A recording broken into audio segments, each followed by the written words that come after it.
Hello hi welcome back to my channel సిసిరా official. So today video వచ్చేసి చాలా super tasty recipe అండి, tomato రసం. So మనకి రసంలో చాలా రసంలు అనేవి ఉంటాయి కదండి, మిరియాల రసం, వాము రసం, చింతపండు రసం, నిమ్మరసం అని చెప్పేసి. సో అన్నిటికంటే ద బెస్ట్ రెసిపీ ఏంటంటే టమోటా రసం అని. ఇది వచ్చేసి చాలా టేస్టీగా ఉంటుంది అండ్ అలాగే చాలా క్విక్గా అయితే మనం చేసుకోవచ్చు అండి. చాలా సింపుల్ ప్రాసెస్ ఇది వచ్చేసి. అది ఎలా ప్రిపేర్ చేసుకోవాలో అయితే నేనైతే చెప్పేస్తాను. సో వీడియో అయితే ఎక్కడ స్కిప్ చేయకుండా అయితే లాస్ట్ వరకు చూడండి. ఛానల్ ఎవరైనా కొత్తగా చూస్తున్నట్లయితే ప్లీజ్ సబ్స్క్రైబ్ చేయడం అస్సలు మర్చిపోవద్దండి. సో లేట్ చేయకుండా టమాటా రసం ఎలా ప్రిపేర్ చేయాలో చూద్దాం.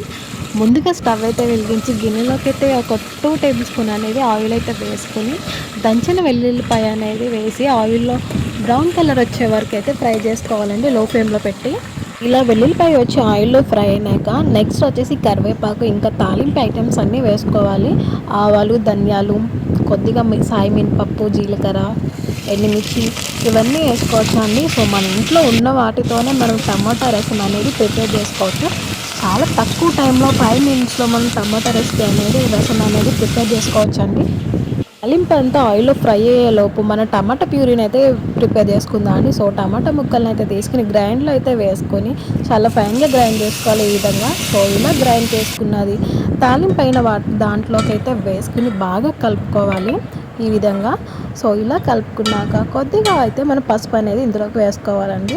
ఇలా వేసి మొత్తం మిక్స్ చేసి కలుపుకోవాలి. సో ఇలా కలుపుకున్నాక మనకి రుచికి సరిపడా రాక్ సాల్ట్ అనేది వేసుకోవాలి. సో ఈ విధంగా వేసుకున్నాక మొత్తం టమాటా ప్యూరీ అనేది ఆయిల్లో మొత్తం కలిసే వరకు ఇలా ఫ్రై చేసుకోవాలండి. సో ఇలా ఫ్రై చేసుకున్నాక మనకి ఎంత చారు అనేది ప్రిపేర్ చేసుకుంటున్నామో అంత వాటర్ని అయితే తీసుకోవాలి. సో ఈ విధంగా వాటర్ని అయితే వేసుకుని దీంట్లోకి ఒక చిన్న నిమ్మకాయ సైజ్ అంతా చింతపండు అయితే కడిగి అయితే మనం దీంట్లోకి అయితే వేసుకోవాలండి.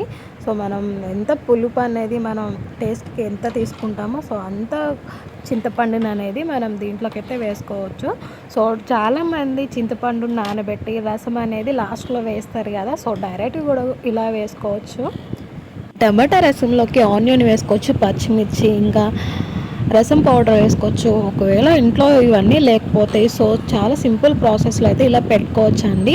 తక్కువ టైంలో మనం ఎటువంటి శ్రమ లేకుండా మన టైం అనేది వేస్ట్ కాకుండా ఇలా సింపుల్ ప్రాసెస్లో అయితే పెట్టుకోవచ్చు అండి. ఇలా 5 to 10 మినిట్స్ వరకు అయితే మనం మంటని లో ఫ్లేమ్లో పెట్టి అయితే టమాటా రసాన్ని హీట్ చేసుకోవచ్చు అండి. చాలా తక్కువ టైంలో అయితే ఈ ప్రాసెస్ చేసుకోవచ్చు. సో చాలా సూపర్ టేస్టీగా ఉంటుంది ఈ విధంగా చేసినట్లయితే. సో నెక్స్ట్ టైం ఎప్పుడైనా మీరు టమాటా రసం అనేది ప్రిపేర్ చేయాలనుకుంటే ఈ విధంగా చేసి చూడండి. సో చాలా సూపర్ టేస్టీగా ఉంటుంది. సో ఈ వీడియో నచ్చినట్లయితే ప్లీజ్ లైక్ చేయండి, షేర్ చేయండి, అలాగే సబ్స్క్రైబ్ చేయండి.